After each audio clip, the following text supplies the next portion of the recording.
a giant from the same bloodline as Goliath. A king who thought his fighting days were mostly behind him. In 30 seconds, in the dust of an ordinary battlefield, that decided which one of them was wrong. Israel and the Philistines had never really made peace, not lasting peace. For as long as anyone could remember, the wars would go quiet for a season, sometimes for years, and then without much warning, flare back to life. This was one of those times. Years before, in his younger days, David had broken Philistine armies more than once in this same borderland, the valley of Rephaim, fought over so many times the ground itself seemed to remember every battle. Those victories mattered. They earned Israel breathing room, and they earned David a reputation the Philistines never quite got over. But none of it ended anything. The border kept moving a few miles one way, then a few miles back, and the fighting always found its way home again. This time, when the armies mustered, David rode out the way he always had, not because the kingdom needed him personally on the front line anymore, but because that was still who he was underneath the crown.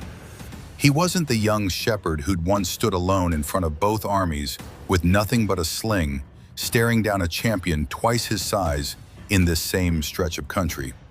But a life spent at war doesn't leave a man untouched, even one who's won far more than he's lost. And in the Philistine ranks marched something Israel hadn't faced in force for a generation. Men of a bloodline the Philistines called the Rapha, warriors born far larger than ordinary soldiers, the same lineage Goliath himself had come from. Whatever peace had held between the two nations, it had never touched that bloodline. This time, when the armies finally came together, one of them had David's name in his mouth before the first spear was even thrown. Ishbi-Benob came from that same bloodline, the Rapha of Gath, warriors built on a different scale, generation after generation, raised from birth to be the largest men on any field they ever stood on. By the time he was fully grown, Goliath's death was old history to most of the Philistines. A battle lost a generation ago, a story told and mostly set aside. The Rapha line remembered it differently.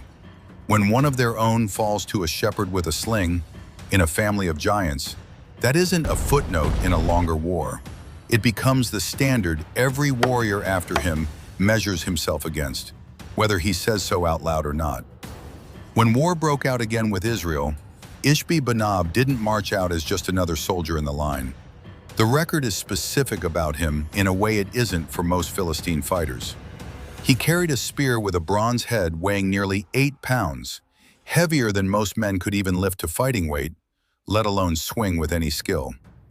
Alongside it, a new sword, forged for this campaign alone and never yet blooded in battle. And before the armies ever met, he said plainly what he meant to do. Not break the Israelite line, not win the field for Gath, kill David.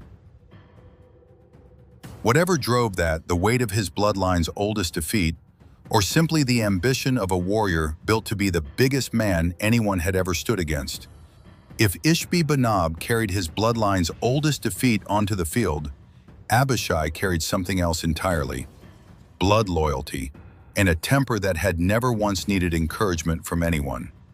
He was David's nephew, son of Zeruiah, David's own sister, and brother to two of the fiercest men in Israel's army, Joab, the commander, and Asahel, killed years before in a war Abishai had never fully let go of. Loyalty to David wasn't a job Abishai had taken on. It ran in the family, closer to instinct than duty. He'd already made a name for himself among David's mighty men, a soldier said to have stood alone against 300 enemies with nothing but his spear, and won every one of those fights. Even among Israel's best fighters, that story set Abishai apart from the rest. And there was history between Abishai and restraint. David stopped him that night years earlier, deep in enemy territory. Abishai obeyed, but it cost him something real to lower that spear. He was a man who acted first and asked permission never, held in check only by his loyalty to David's own code, not by any hesitation in his own hands. Now, riding out beside his uncle one more time, Abishai had no rival king left to spare, and no order holding him back. Just a king he would follow into anything, and an instinct for violence that had never once needed encouragement. The two armies met in open country, and for a while it was simply a battle, spear against spear, line against line, no different in shape from any other war Israel had fought against Philistia. David took his place near the center of the line, sword in hand, doing what he had always done, even if it had been a while since he'd done it at this pace. Nearby, close as always, Abishai fought his own ground, watching the wider field the way he always did, out of old habit as much as present duty. Across the dust and the noise, Ishbi-Benob wasn't fighting the battle unfolding in front of him. He was moving through it, past it, searching the banners for the one that Where is the actually king's mattered. banner? Center, near the center, Lord! Good. When he finally found it, he stopped testing ordinary Israelite soldiers and started clearing himself a direct path. The larger war around them kept going, indifferent to any of it. But for the next 2 minutes, all of it came down to 3 men.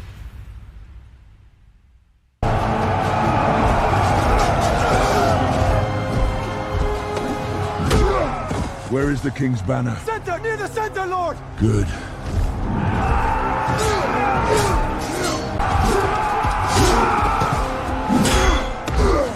Fall back from the giant! I carried a new blade across this field for one man.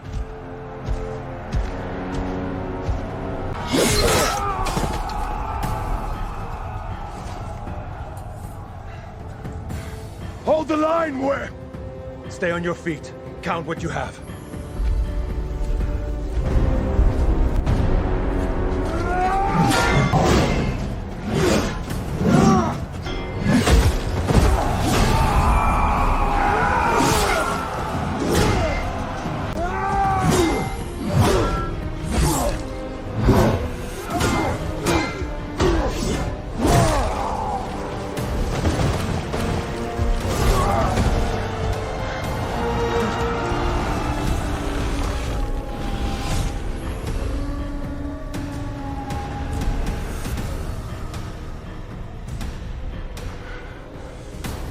Not yet. David!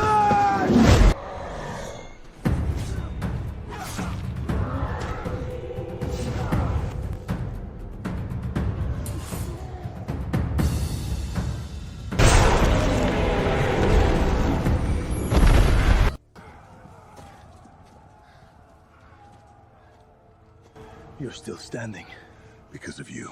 Then we go forward. Abishai reached him first. Not David's blade that ended it in the end. His nephew's. David stood over the body of a man who had said, out loud, in front of witnesses, that he intended to kill him, and who had come close enough in that moment to prove he genuinely meant it.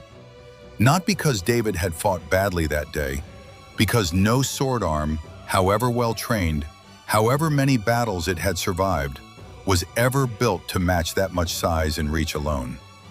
That night, around the fires, his men made him swear an oath. He would not ride into battle beside them again. Not because he had failed them in any way, because he had proven, in front of every one of them, exactly what it would cost the next time if Abishai wasn't close enough to reach him in time. They called David the Lamp of Israel. That night, for the first time in his reign, his own men made the decision for him, so the lamp would stay lit a while longer, whether their king agreed with them or not. If this is the kind of story you want more of, you already know what to do. Like it, follow along, and stay close, because the next battle is already being written.